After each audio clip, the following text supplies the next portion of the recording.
Well, good morning and welcome to the Regional Chamber's annual Fall Canfield Breakfast Program. I'm Kim Calvert, Vice President of Marketing and Member Services, and I'd like to thank you for joining us today at this impressive, beautiful new facility. Because the Chamber has so many events each year, we were excited when we found out that a new venue was coming to Canfield, but not just any venue, one that could hold 1,000 people and offer a view like this. We knew it would be amazing, and wow, it certainly did not disappoint.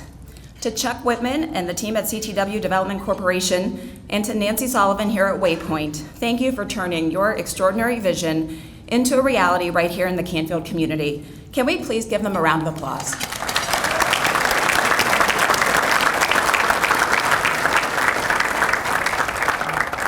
You know, our Canfield programs historically do very well attendance-wise, especially in the last few years, but we average about 130, 140 people at each of our events. But today, we have the most attendance at this event we've had since 2013 with 175 people. So I'm sure everyone came today just to see this facility and to hear our speakers, of course, as well. We always look forward to this program so we can find out what's going on in Canfield City, Township, and schools. And today we're also going to hear from the Cardinal Joint Fire District, Public Library of Youngstown and Mahoning County, and the Walnut Grove. We, of course, would not be able to hold programs like this one without the help of our friends, and we are grateful that our longtime sponsor, which proudly calls Canfield home, continually steps up for this program, this community, and the Regional Chamber. Please welcome from Farmers National Bank, Mr. Carl Culp, Senior Executive Vice President, Cashier, and CFO.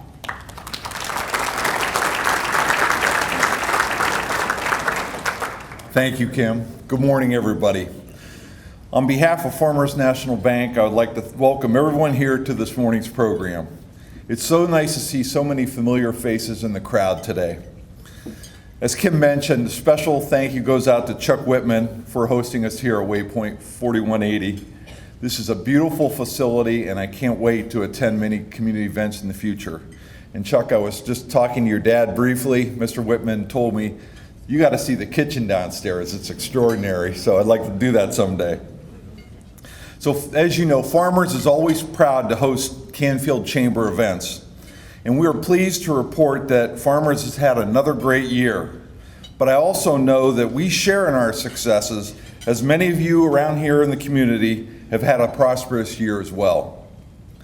I'm happy to report that Farmers will be expanding our footprint to the north and northwest slightly with our acquisition of Geauga Savings Bank that was announced at the end of August. We'll be opening up new locations in Newberry and Beechwood up in that area. So we're very excited about being able to expand our footprint. Today we look forward to hearing updates from Mayor Duffett as well as Township Trustee Joe Pulaski. We also look forward to hearing from updates about Canfield schools from our Superintendent Alex Jordan. Chief Hutchison is here to give us an update on the Cardinal Joint Fire District. And we will wrap things up with an update from the Executive Director of the Public Library of Youngstown and Mahoning County, Amy Pfeifferich. Good. I was rehearsing that name. And about our Canfield Library. And we will also be hearing about Liz O'Hara about our beautiful Walnut Grove playground. So thank you, and I hope you enjoy today's program.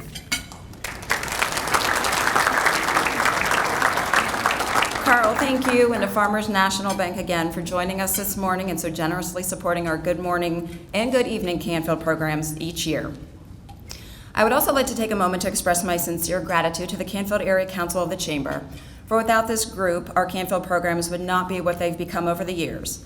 Our council comprises city, township, and school leaders, as well as those who live and or work in Canfield.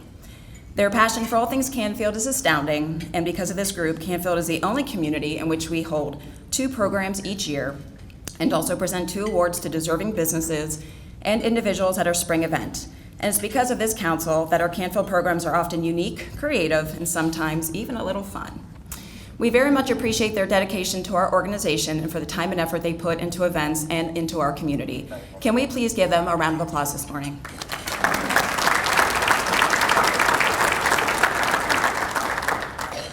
Before we jump into our updates this morning, I would be remiss if I didn't mention a few of the Chamber's upcoming programs and events, which you can find at regionalchamber.com. Our Fall Leadership Series, Developing a Healthy Culture, will be held on October 10th, while Good Morning Boardman will be held on October 25th. There should also be some cards at your tables about our economic forecast breakfast on November 13th. In addition to hearing a local forecast from First National Bank's Chris Wicklinski and presenting our third Excellence in Manufacturing Award, we are going to hear a special presentation from our keynote speakers, Bob Paduchik, Ohio Chairman of Donald J. Trump for President, and Rick Ungar, progressive radio talk show host of The Rick Ungar Show. Both have Valley ties, but while they do not know one another, they have decided to create a joint presentation that is both humorous and entertaining, but also incorporates their perspectives on the 2020 presidential election. So this is one event you won't want to miss. Next, we'll move right into our Canfield City Township and Schools updates. And first, to give us insight on what's going on in the city, please welcome Mayor Richard Duffett.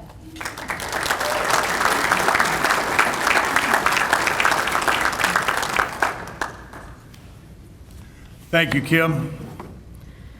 On behalf of the city of Canfield, I would like to thank Kim for organizing and emceeing this great Good Morning Canfield mixer. I would also like to thank our chamber president and CEO, James Diggin, for his chamber team and for all the great things the chamber does for our region. Not only does President Diggin serve our valley, he previously served our country as an Air Force colonel, and we thank him for his service. I don't know where you're at, James.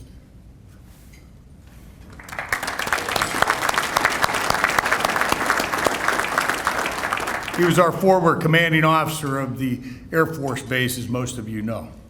My congratulations to my good friends Chuck and Brad Whitman. I don't know if they're here somewhere. Oh, there they are. All right. Coach Brad at Canfield, and their entire CTW Corporation for visioning and building this stunning Waypoint 4180 Banquet and Conference Center. It really has the wow factor. This is another amazing product by CTW Development, and this is an extraordinary asset for our Canfield community. I also want to thank my friend and Waypoint's Executive Director of Sales and Marketing, Nancy Sullivan, for her warm hospitality and great breakfast, and we wish her all the best managing this extravagant new venue. I'd like to introduce you to our leadership team, and I would ask each of them to stand and remain standing until all are introduced. City Council President John Morbey, who I think is out of town, Councilman Bruce Neff, Councilwoman Christine Oliver, Councilman Chuck Tisch, City Manager Wade Calhoun, and Police Chief Chuck Colucci.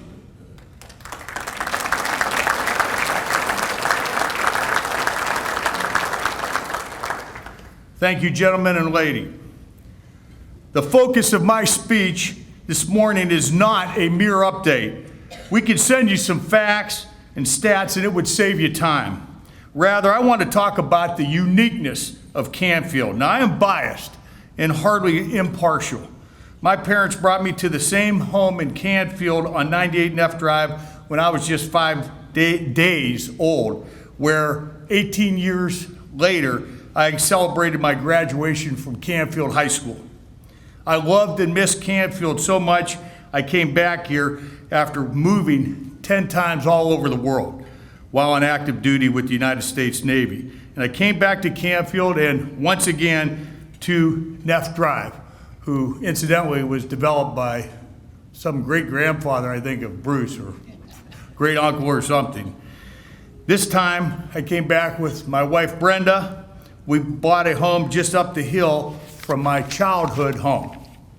Now, despite my bias, let me lay out 5 reasons why I believe Canfield is a unique community.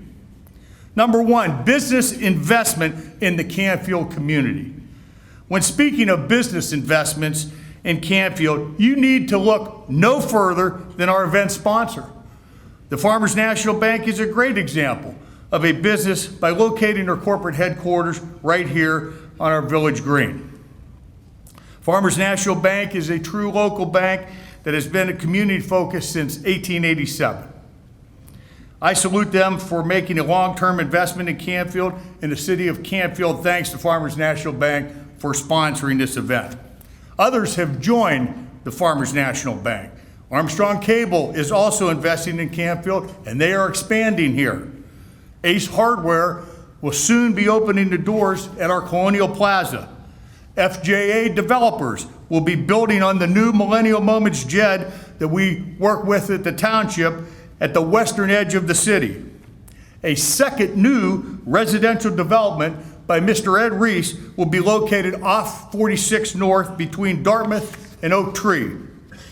And downrange, drawing from our market research from our comprehensive plan, which we are now engaged in, our city staff will hatch a professional plan for our beautiful city-owned Redgate property out on South Palmyra Road. It is exciting to know that families desiring to move to the city of Canfield will have new and more options from which to choose their home. Regarding businesses, I'm pleased to report our new Tom Traco McDonald's investment in Canfield is fully operational and doing well and setting records. Other top-notch organizations are investing in Canfield too. The MCCTC will build a new regional fire training center. The American Cancer Society chose to come to Canfield to host their county-wide Relay for Life 2020 next summer right up on our village green. Additionally, our Canfield American Legion Post 177 is conducting a special patriotic project where we will erect a 60-foot high flagpole with a very large 12-foot by 18-foot American flag with 24-hour lighting and located right on the north end of our village green as you're coming into the city. How nice will that look? Whether profit or nonprofit, individuals, businesses, and nonprofit groups are putting their money on Canfield. Number two, people want to live in Canfield.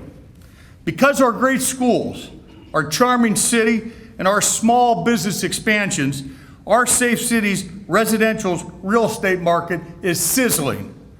When homes become available in Canfield, they sell quickly. Home values in Canfield always increase here, and they are a great investment.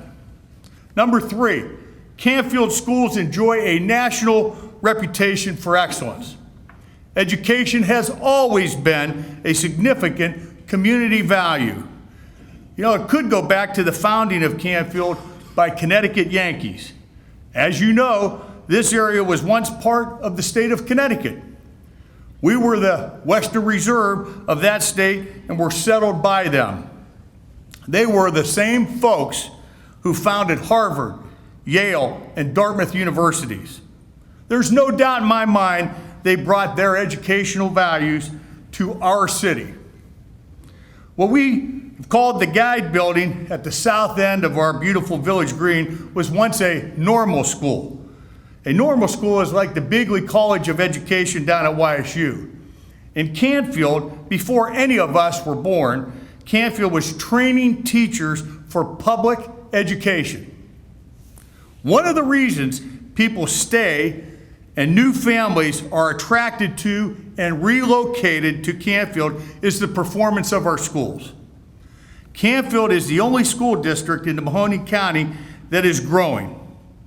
Under the leadership of Superintendent Jordan, the Ohio Department of Education report card rated our district as the highest in the Tri-County area, and our great Canfield High School is ranked in the top 5% in the state. A top 5% Ohio Department of Education report card rating not only puts Canfield High School at the elite level among Ohio high schools, but puts us in the elite level nationally. Fourth, city government is an ally and partner in Canfield's uniqueness. Our city strives to be citizen, business, and organizational friendly by continually upgrading the way we conduct business. We're financially transparent and continue to streamline our city operations for maximum ease and efficiency. For instance, our financial department just received the Auditor of the State Award for the, get this, 9th consecutive year, and all our city financial documents, city council agenda meetings, and videos of every city council meeting are all accessible online. Business bid opportunities, our building permit process, and utility payments are now accessible online. And soon, we will opt to e-billing. The city invests in the city through annual street resurfacing. From 2016 to present day, we have invested approximately $2.1 million to pave over 30 streets in our city. This equates to approximately $500,000 per year. In addition, due to city government's ever vigilant effort to be a watchdog of residents' taxes, we successfully acquired grants of about $1 million that offset the cost in half to pave our streets. We got $2 of new paved roads for every dollar of tax money. That's pretty good. As any Canfield resident will tell you, we have some chronic stormwater problems due to aging infrastructure, unusually heavy rains, and our growing population over the years. The city council and city manager said, enough is enough. We decided to fix as soon as possible 3 chronic problematic areas. The Findlay Avenue Stormwater Project was completed in 2018. In 2019, we completed projects on Hilltop and Jade Circle. We anticipating completing the 3rd area, the Bradford Briarcliff and Hood Drive Fairview areas, within about 18 months. Number 5, Canfield is a safe place to live. Years ago, Abraham Maslow, from that familiar triangle that you're all familiar with, Maslow's hierarchy of needs, argued that individuals and societies may only flourish when the individual and community feels a sense of security and safety. I think Maslow is correct. Our communities must be a safe place to live. Chaos, crime, and violence ruin communities. As mayor, I'm pleased to say that our city of Canfield is a very safe community due to its citizens and the quality of our police force. The most recognized national crime index in the United States is the Unified Crime Reporting, called the UCR, which is collected and analyzed by the FBI. Like golf and unlike batting averages, the lower the UCR number, the safer your community is. So I want to explain this. The national average is 270.6. Now listen to these numbers for us. I think it's statistically significant to note that as the city of Canfield has been growing and we experience more people and more traffic traveling to and through our great city, Police Chief Colucci's police department is driving down the UCR number. In 2009, we had a UCR of 66.3. Now, in the most recent UCR report, the crime rate in Canfield dropped to a UCR number of 46.1. My friends, this indicates the city of Canfield is getting safer even as we grow. Not too many communities across America can say that in 2019. What makes Canfield unique in the presence is the presence of safety, great schools, a great place to live, and financial and human capital investments. We're not satisfied with our rich past and our excellent present. We have plans for Canfield's future that we believe positions Canfield for a bright and even better future. Through a comprehensive planning process led by MS Consultants, Comp Plan Team, our Community Steering Committee, our City Council, and our City Manager, and quality and substantial feedback from our citizenry, like many of you, I'd like to lay out what vision is starting to emerge thus far. Number 1, create greater development and activity on and around our village green. What you have told us is the top 3 areas indicated that you would like to see around the village green are more dining, more things to do like play features, and also more retail shopping. Number 2, revitalize the 224 corridor for more business activity, but take care of the traffic problems. Some of you have said that they would like to see more collaboration on planning and economic development between the township and the city, specifically around the 224 corridor, and all areas that it could improve both the city and our township. Number 3, the existing bike path and the planned new Canfield bike loop that we're planning on doing should connect with enhanced bike infrastructure around the village green, also the main streets and neighborhood streets. Number 4, improvements to Fair Park could present an opportunity to increase recreational entertainment. The top 2 amenities suggested to us were a splash pad and a climbing wall. Number 5, many respondents commented that Canfield schools are a great attraction to our community. However, many folks would like to see an upgrade to our Canfield school buildings. And lastly, number 6, most responders to our questions support growth and development for small businesses, but they don't want us to bring in some big box type of businesses. In conclusion, in the presidential debate years ago between Bob Dole and Bill Clinton, a debate broke out whether it takes a family or a village to raise a successful child. I think that was a good debate. Now, if we ask the same question but replace child with city, it's still a good question. In Canfield, we, like Forrest Gump, affirm that it is probably both. We need individuals, business leaders, churches, good government, and great schools to be a successful city. Thank you to the Chamber for sponsoring this event. Thank you.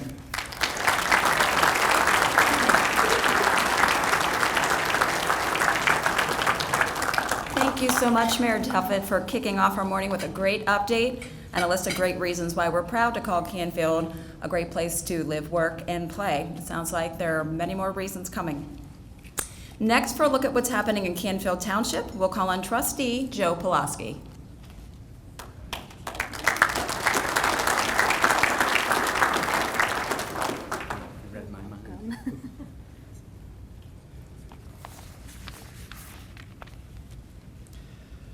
Good morning. I'm Joe Pulaski, Chairman for the Canfield Township Board of Trustees. First, I'd like to acknowledge my colleagues, Trustees Brian Governor, Marie Cartwright, our Fiscal Officer, Carmen Heasley, and our Township Administrator, Keith Rogers.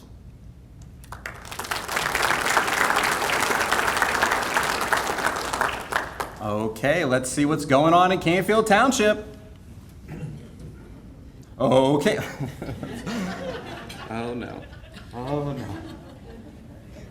Wrong button, folks. Okay, we got waypoint 4180. This facility has a lot of space. 26,000 square feet to be exact, and opened September 1st. It includes display screens, LCD projectors, a gazebo, catering, and even 16 choices of draft beer on tap. All right. Not only does it offer breathtaking views, but many opportunities to create amazing memories. They are open for banquets, weddings, and other special events. I just wanted to thank Chuck Whitman for building this spectacular facility in Canfield Township. Continuing with CTW development, we have Anytime Fitness will open soon right next to Ducut.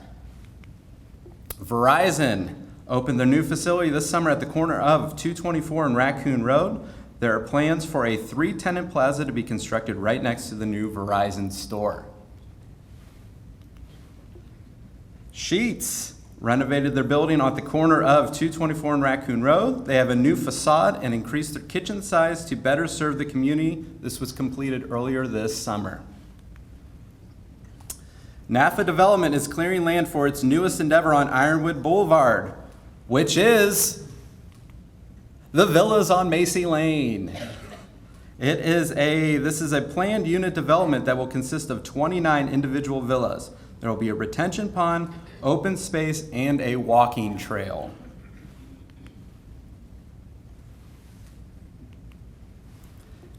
LRC Realty will be starting their final phase of development consisting of a 3-tenant retail plaza next to Starbucks and Chipotle. The new plaza will be about double the size of the Starbucks and Chipotle building. Canfield Township has 22 new homes under construction so far this year with a structural value of over $5 million. Pictured is the Summer Wind development off of Turner and Gibson Road by DeCiccio Construction. Pictured here is the Lakewood Homes development off of South Raccoon Road, built and developed by Russo Builders. Continued residential development in the township includes Abbey Road off of Summit Drive, Fox Den off of South Raccoon Road, Ironwood Commons, Lakewood Villas, and Summer Wind, all mentioned before, and Westford, which is right outside your door. The township has ranked number 1 in new home starts in Mahoning County for many years. Canfield Township is holding a public forum for our land use plan on Wednesday, October 9th at 6:30 at the Canfield Public Library. We encourage public participation and input, so please spread the word. 2019 paving will consist of Blue Heron, Killdeer, Luffingwell Court, and a top coat on a portion of Gibson Road heading west just before the bridge over the turnpike. Our 2020 paving will include Pheasant Run, Cedar Park, and the eastern section of Sugarbush Drive. Public Works and Road projects. Work began on Fairway Drive to install new curbs, replace 1 catch basin, and finally to mill and repave about 325 feet of Fairway Drive from Tippecanoe Road to Barber Drive. This is to repair infrastructure damage incurred after the major storm event on May 28th. Canfield Township received $50,000 in emergency grant funding from the Ohio Public Works Commission. The ABC Water and Stormwater District, provided around $39,000 in financial assistance. The township's share for the project was only $5,000. Some of this money does include repairs to Pheasant Run. The Public Works Department is doing a lot of work. They replaced twin culvert pipes on Briarwood and Pheasant Run. Also, they replaced a crossover pipe at the entrance of Pheasant Run with some help from ODOT. Currently, our Public Works Department is working on Catawba Drive, replacing 300 feet of corrugated plastic pipe and installing a new catch basin. If we outsourced this project, it would have cost around $40,000 to $45,000. Because we were able to do this project in-house, we were able to perform the work for only $11,000 to $15,000. It's quite a savings. Since this project is stormwater related, the township will be reimbursed by the ABC Water and Stormwater District. Those same figures can be used with the Briarwood and Pheasant Run projects mentioned before. So Canfield Township is finding ways to complete major projects while saving our budget. And planning continues on the bike trail spur connection from Township Park to the Mill Creek Metro Parks bike trail. And at Dean Hill Cemetery, we want to continue our headstone restoration program, and we are looking to replace the fencing around Dean Hill as well. So that's all I got. Thank you, and I hope you guys have a great and wonderful weekend.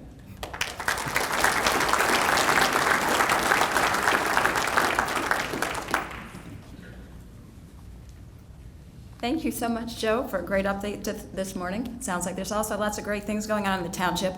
I'm fortunate that I have 2 of the trustees on our council, and I always try to ask questions about these 3-tenant plazas, and I get nothing. So I'm going to be looking forward to seeing who those tenants are, but great stuff. Of course, no Canfield update is complete until we've heard from our school superintendent, and we're glad to call on Mr. Alex Jordan for a look at what's going on in the district.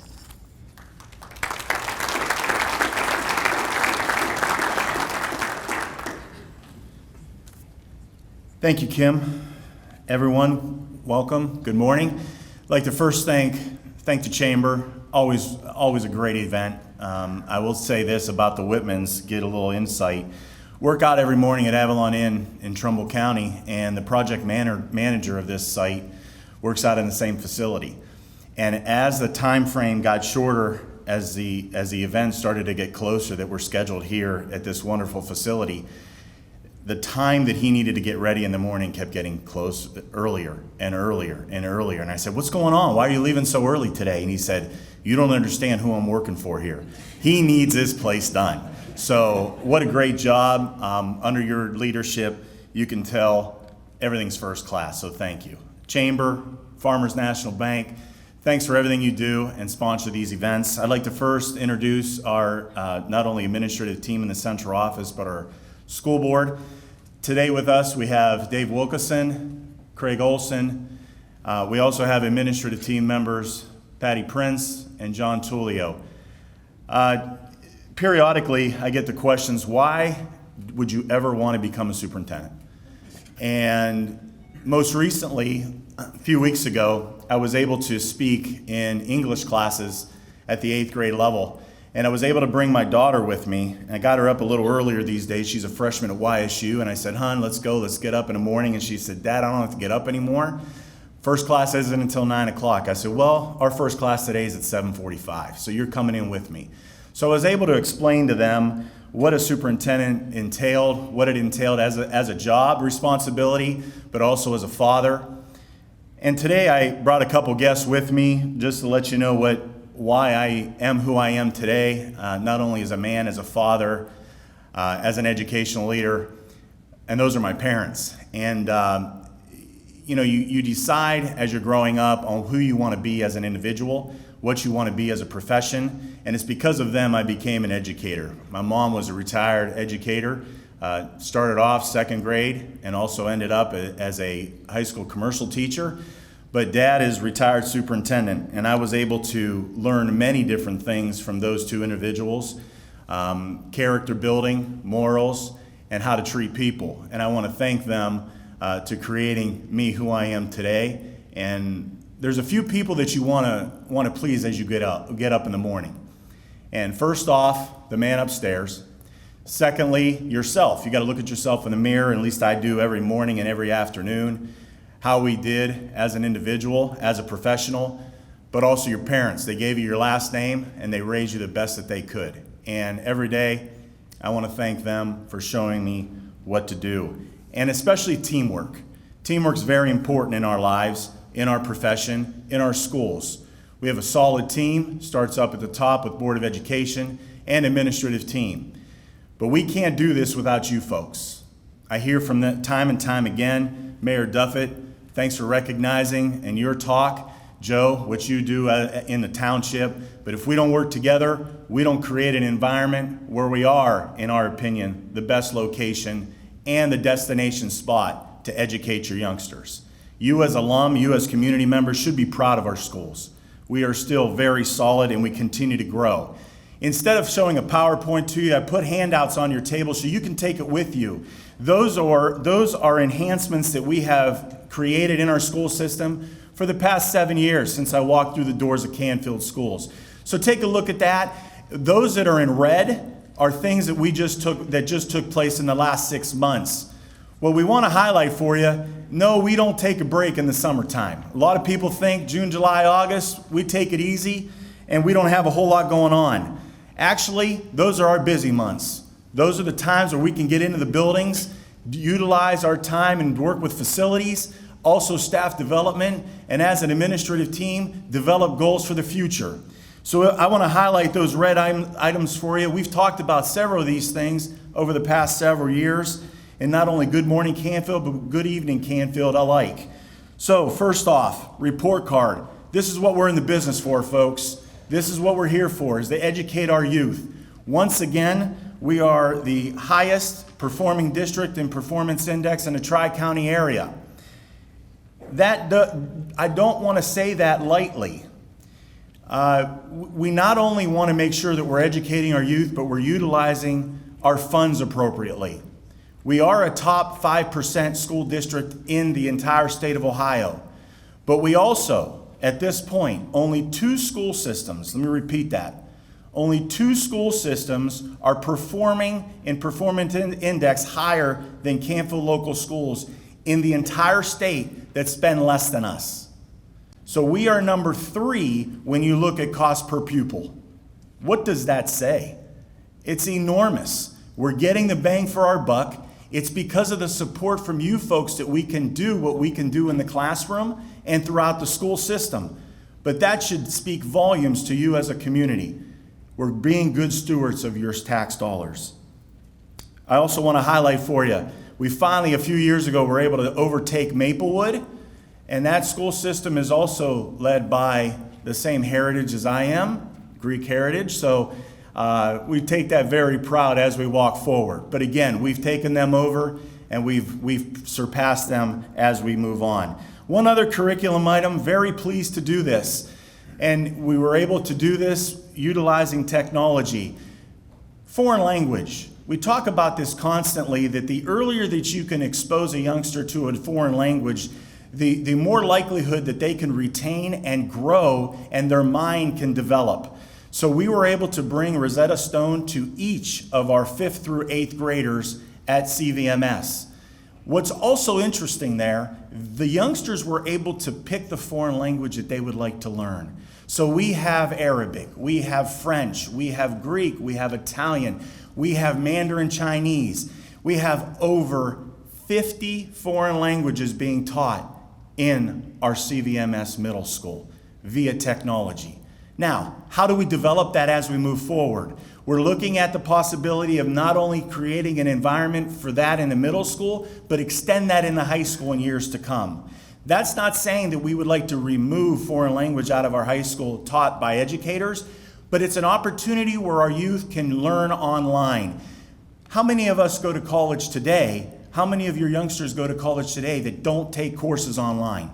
If we don't expose that to our youth at an early age, we put them behind the 8 ball when they leave us post-secondary. So this is another opportunity where our youngsters can do work online and be able to have development of the brain. Nextly, I'd like to focus on safety and security. We were fortunate enough to not only be recognized and nominated for the Safety Award in Mahoning Valley, but also was the only school system up to date received a safety award from this same organization. Many private organizations receive this safety award, but again, very fortunate that we have been and only been the only school system to receive this safety award throughout the Mahoning Valley. We don't take that lightly.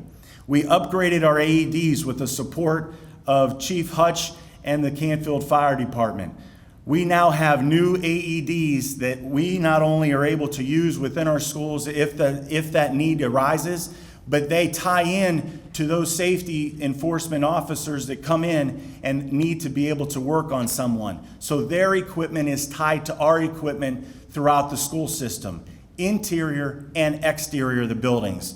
A several $1,000 investment, and appreciate the support from Canfield Fire. We created a new drug testing policy, and that is currently going on within our schools. We as an administrative team, central office staff, were the first ones to be tested, and to let you know, we all passed, or we wouldn't be here today, I can tell you that. But our school system, I feel, is safer today in helping youngsters not only to identify a need, not to be punitive, to help support if there's a need within our kids. Not only when it comes to the normal drug and alcohol use, but nicotine usage when it comes to those e-cigarettes, to vaping. That is a major issue in our schools today, not necessarily within the walls, but outside of the schools. We do test for nicotine. Again, that's just an information piece for our families. We don't even need to know if a youngster tests positive for nicotine. That's just to notify the parents so that they can get their youngsters help. We feel that's been very supported. Also, new anchor systems. Each year we try to enhance throughout the district. We spent over $40,000 on new anchor systems for each of our classrooms. God forbid an event happens within our schools today, those classrooms can be closed and an anchor system engaged, and there is, I can never say zero chance that someone can come into a classroom. Very minimal opportunity for that to happen with this new anchor system. Technology, new phone system, antiquated, outdated, over 20 years old. We're finally making an investment to replace our new phone system throughout the district. Facilities, we talked a little bit about what we're talking about in the future earlier on today as a possibility, but new field turf, if you noticed, in our Canfield Stadium, We created a consortium throughout the county, which reduced our cost by over $40,000 on that new turf. We were able to combine and collaborate with other school systems to bring the same system into our field turf.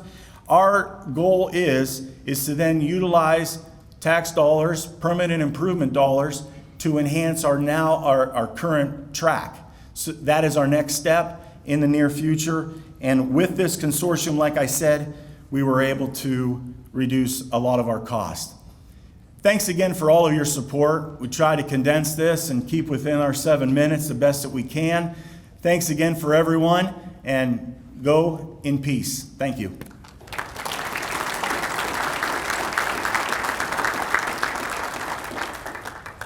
Thank you so much, Superintendent Jordan. You're always bringing positive news and updates to our Good Morning and Good Evening events, and we wish you and your staff and students the best as the rest of the school year progresses. Our next speaker is no stranger to our Canfield events, and we're glad that the Cardinal Joint Fire District is part of our program today. Please welcome Chief Don Hutchison for an update.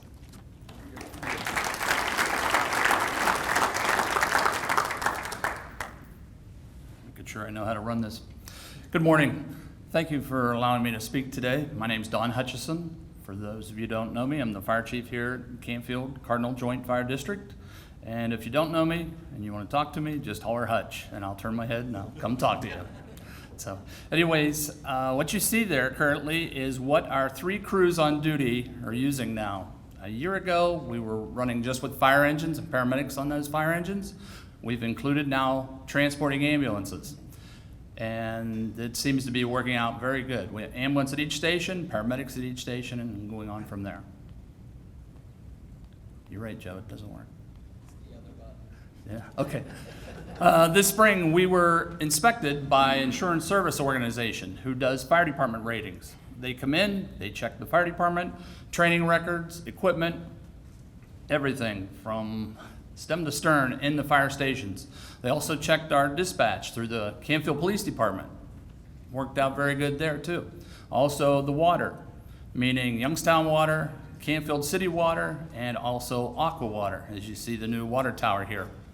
And we came out a very good rating. As you see on that scale, 10 is bad, 1 is the best. So,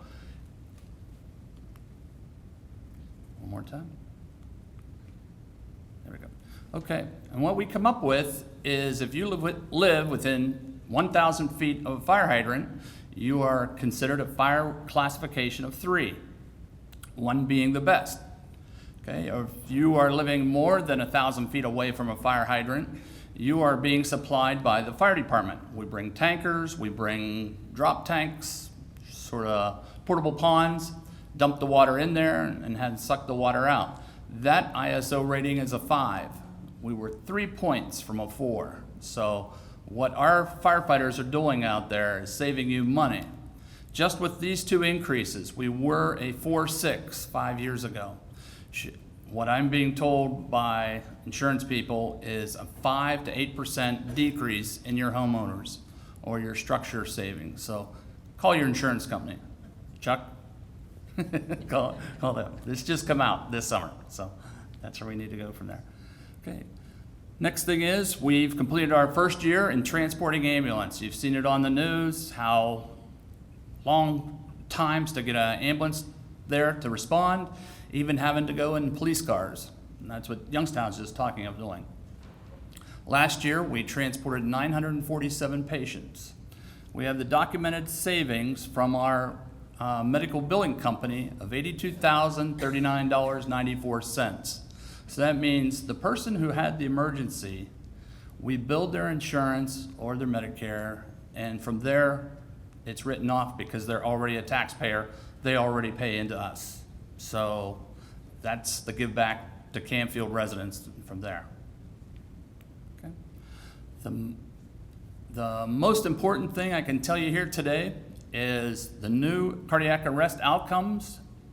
Myself and a couple other paramedics went to an all-day class in Pittsburgh. It was put on by the University of Pittsburgh and Stryker, to where the new CPR and getting public access to CPR is changing outcomes, raising percentages of cardiac arrest patients surviving the hospital. That instrument you see there on the screen is what's called a Lucas CPR machine. And what that does perfect CPR. We put it on the patient after we started manual CPR, and it actually measures their chest depth and then does the proper compression. Well, what's going on is whenever you get this running and your own CPR starting, you're developing a blood pressure. So what all the studies have done has shown you catch the person soon enough when they collapse, you start compressions at a rate of 100 per minute. Now we all know the BGs, staying alive. That's the rate it should be at, that fast. So if you ever have to do CPR, just sing that song to yourself. That's how fast you should be going. So what's the difference? What's happening here is you're developing a blood pressure for the person as long as you do not stop. So what's happening now is we're taking data from our defibrillator. It'll read the compressions that we give, it'll read the breaths that we give, and it'll also give you the timeline of everything that's going on. Our goal is to be doing compressions 80% or greater. Seattle, Washington, theirs is right now at 90%. So that's our goal. So what we're doing is we're now want to join with businesses, groups, churches, everybody else. Life-saving training, state-of-the-art technology. As you see here, these are the new AEDs that the school system put in place. One thing about these, compared to the old ones, you don't have to go around and inspect them. Why? Because they send you an email that the battery's low, the patches need to be replaced. But they also need to be a monthly inspection also. So what we're asking is for businesses, community partners to become partners with the fire district and get the training in CPR, get the training in AEDs. We'll do that for a nominal fee. Right now we're charging $25 per person. So it's pretty good from there. Last but not least, what are we looking at here at Cardinal Joint Fire District? Next year is a big year for us, as in our current ladder truck, the bigger ladder truck that we have, is 28 years old. And it's been scheduled to be replaced in 2017. We've delayed off because it's still running good, so we're replacing it for next year. Also, we're adding a new ambulance coming in from next year. The ambulance will be paid for when it arrives. The ladder truck will be paid off in 4 years. So our board does a very good job setting up financing. Thank you, Farmers Bank. Plug for them, and going from there. Otherwise, I'll be around afterwards if you have any questions, and thank you very much. Thanks.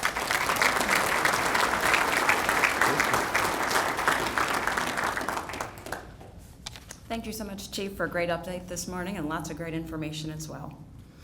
Well, I think I can speak for everyone in this room when I say that we love our libraries in Mahoning County and are fortunate that the Public Library of Youngstown and Mahoning County works tirelessly to ensure that the people in our community have access to first-class facilities, hundreds of thousands of books, DVDs, other publications, and more, and a variety of great activities for all ages. Amy Pfeifferich became the library's executive director nearly a year ago, moving from the warmth of Phoenix, where she was deputy director of information technology and digital initiatives at the Phoenix Public Library, to our valley and bringing with her 20 years of library experience. Please welcome Amy for some insight this morning as our library looks to celebrate its 140th anniversary in 2020.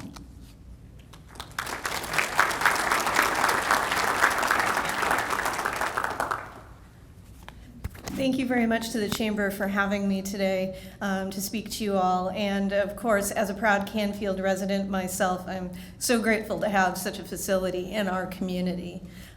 The Canfield Library, hopefully you've been and enjoyed some of its great services, was reopened to the public in 2016. And I will say it has really become our programming branch. If you take a look on the website, on the Canfield page, you will see rows and rows of programs, everything from book clubs to STEM for little kids through the Lego We Do, and of course, things for you to do on the shelves, books, movies, music that you can get out, and a lovely playscape in the Canfield Library for the smallest kids. So that's really down to everyone in the community. We couldn't do those programs, we wouldn't do those programs if there wasn't demand and interest in them. So I'm very grateful that Canfield Library has such a great number of people coming in every day and also borrowing online from libraryvisit.org. But if you haven't been into the library, in any one of the libraries across the county, I just wanted to say you might want to check us out, because we do an enormous number of things that you might not realize. We are participating in Census 2020, trying to make sure that everybody is able to fulfill the census and get counted, so that our communities get the funds that we deserve for all the people who are here, helping people who are out of work or looking to upskill through training, job resume, writing, even interview help, providing options to businesses across the county through our community and job center, as well as online training, great resources like Universal Class and lynda.com. So options that you can use for your employees if you need to provide training and it's not something that you have at hand for within your community. So we are not your grandfather's library, as it were. And of course, Canfield is one of 15 libraries across the county. We serve the entire county, and we are proud to be in nearly every community out there. So that takes a lot of work and a lot of doing. One of the big things that we are doing this year is getting information out about the library's levy. We're on the ballot in November. So the levy is very crucial to our budget. It makes up about half of our budget, and we do a lot with the money we get, which costs homeowners about $82 a year for all of those library services that I mentioned. So that's the money, that's our operating expenses. It keeps the lights on, the doors open, and our over 200 employees countywide employed and delivering those great programs and services. So we do our best to be fiscally responsible, and we husband our money very well. And I come into a library system that has a great tradition of doing that. We're very proud to say that we operate debt-free. So every year we put money aside into our capital funds, especially the building and repair fund, to do great work like the Canfield Library, or now that we are starting to work on the main library renovation. As you know, Main Library was open to the public in 1910 and then added on to in the 90s. So it's time for a little TLC, and it's been about a decade since our library system has been saving up for that renovation. So I'm looking forward to what that will bring, so we can expand our job center, our local history and genealogy, and our grants center, all of those signature services that come out of the main library and serve the entire county. Of course, we do as much as we can to augment the funds we get from the Public Library Fund at the state level, as well as the levy funds that come directly from the community. Deb Liptak, our development director, is here with me this morning, and she works on our foundation and also as the liaison with our friends groups, who are really key to our success in all the extra things that we do. We spend a good amount of time going after grants as well as federal funds. We use a lot of E-rate technology, which gets us deep discounts on technology infrastructure, so we can continue to offer wireless at all of our branches and keep up with the latest and greatest technology. Much like the school district, language learning is one of those things that we can offer through our online databases.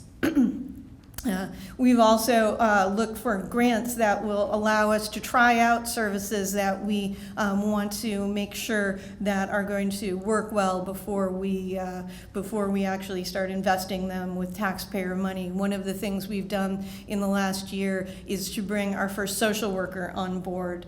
And so we see everybody in the library system, and a lot of those people have needs that are a little bit beyond librarians' experience to meet. So Sherry, who is our community resources specialist, connects those people with the other services in the county that they need, whether it's housing, food, help for disabled children, or even help with Medicare, because that can be a complicated process to go through. So we look for all kinds of ways to augment and offer additional services as we go through our day-to-day options. Our goal is to help work with all of the partners we have in the community, whether it's the schools, our local businesses, and of course YSU, to make sure that we are meeting all of the needs across the county.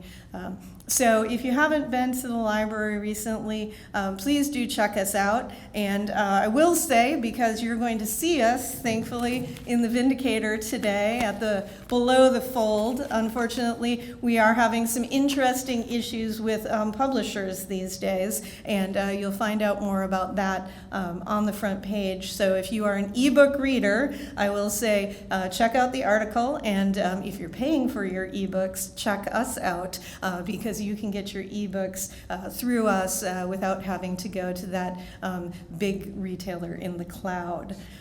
So with that, I just want to mention two programs that are coming up on Monday at our Newport Library, 6 p.m. We are doing a who's who in local news, and we're bringing in all of those services, including the Vindicator, who have either come into the community to deliver local news or have expanded their coverage since the Vindicator closed their doors.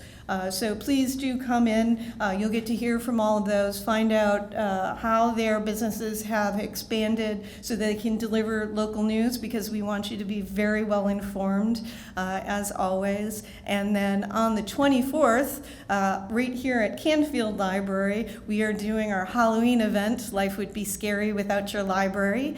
So we're going to be running a Harry Potter theme. So that will be for children of all ages. We encourage you to dress up. I think you will see some of us there as well in that guise of our favorite wizarding school.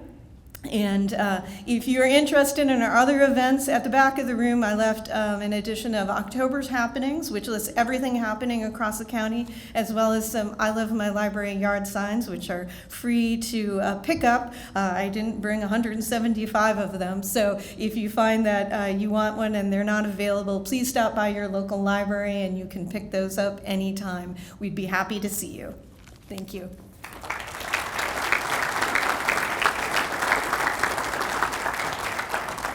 Thank you so much, Amy. We really do have a first-class library system in this community. I know my kids love to play in the Canfield branch, but if you hadn't mentioned it, the ebooks, when I tell people that, they're like amazed that you literally can check out a book on your device with your library card through an app. And I can't always read fast enough to return books in 3 weeks, so it's nice to be able to just renew through that app. So all the services and everything you provide to this community are truly fantastic, and we appreciate the effort of you and your team. Thank you so much. Well, our final update of the morning comes from the Walnut Grove, and I don't know if you've all been to or driven by this playground. It is truly amazing. Again, my little ones, they never like to leave there. We can find ourselves staying there for a good 2 hours, but every time I set foot in there, I feel like I'm transformed into an entirely different place. It is an amazing playground, unlike any other we've ever been to. And it's a fantastic place for all individuals of all ages and abilities to have a truly great time. So please welcome to give us an update and tell us about future phases, Liz O'Hara, Vice President of the Board of the Walnut Grove.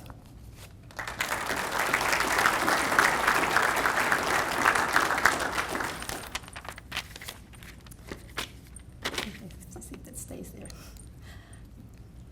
I'd like to thank everyone, and I'd like to thank Kim and the Chamber for including me in today's event. It is one of my dreams, and also the board's dreams, to build a playground for all children. And the first phase of the playground was installed last summer with a community built of volunteers of over 200 people, which saved us $70,000. And those people had the times of their lives because they didn't realize the future of the creation that they made. Now we are in our completion of our second phase, and I am really proud to say that after 8 years of planning, the Walnut Grove has come to fruition. We celebrated dearly. This second phase includes 3 zip lines, one that includes a bucket seat suitable to transport a child from a wheelchair to the seat with a chest harness for support. We are honored to have a wheelchair usable piece called the We Go Round. 3 wheelchairs can have a good time in this wheel go round, and this wheel go round is the third of its kind in the nation. Many special ed classes have visited the playground, and they truly enjoyed every piece that we have put in there, many suitable for their needs. We also have a variety in the second phase, a variety of swings for all ages and abilities. The Friendship Swing is quite popular. It's a spacious 2-seated swing that face each other, and children can enjoy that swing with their siblings and their friends. We included and we have installed sensory panels for kids that have autism, interactive fire truck, facades from area donors, and a great large area of sand play with adventure rock climbers. All these are included in this second phase project. We are also happy to have installed a freestanding library for book exchanges, and every day I go there, they utilize that freestanding library. If you enter the playground, you hear wonderful music ringing in your ears. State-of-the-art instruments were installed as well. Walking through those trails of the playground and the fields, you hear that music, and it brings peace to your heart. We also had a community volunteer just recently install the plants, trees, bushes, and other vegetations around the 1-acre playground. It beautified the area, as many of you probably have visited that playground. I'm sure you've enjoyed seeing your kids and other kids enjoy the experience. At this time, we had a donor back up from a donation, and for the reason we are shy of over $100,000 to complete our payments for the playground. We are really active in fundraising at this point, and we also have our 3rd annual Swing, Wine, and Dine coming up in February to help bring about that, to help our fundraising efforts. Our future plans are to install bathroom facilities as well as a pavilion to generate income. We are actively seeking donations for those purposes. We welcome volunteers to maintain the area. At this time, we have scheduled many students from the Canfield schools. There's a Canfield School High School Special Ed Department, as well as the Leonard Kurt School, Potential Development, and the Rich Center to maintain our grounds. We need people to operate machinery to help us with grass cutting, moving dirt piles, etc. We also need help with fundraising for our Swing, Wine, and Dine and third-party fundraisers. All this will help us to generate monies to maintain our property and also plan for future projects. We would love to have an all-inclusive Field of Dream baseball field installed in our area, as well as a track and basketball courts, and eventually a sensory gym, an indoor sensory gym for many purposes for special needs kids. We are at this time scheduling a Paralympic to come visit us and conduct an in-service for the area for all the physical therapists and occupational therapists on instructing on how to utilize the playground equipment in a therapeutic manner.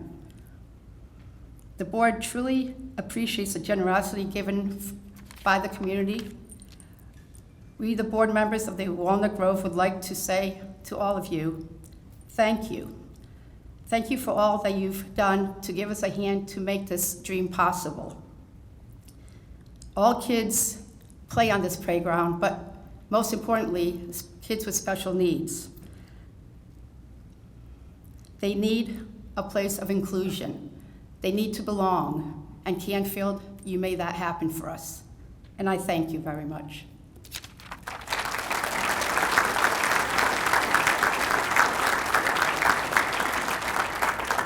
Thank you so much, Liz. The Walnut Grove truly is a gem in our community, and if you have children or grandchildren and you haven't been there, you really do have to stop it. It's a phenomenal place to spend some time. But with that, all the updates we heard today, of course, all positive about our Canfield community, and always reinforces why it's such a wonderful place to live, work, and play. So we appreciate your time this morning. Thank you again to Farmers National Bank, to Waypoint for hosting us, and to all of you for joining us. Have a wonderful weekend.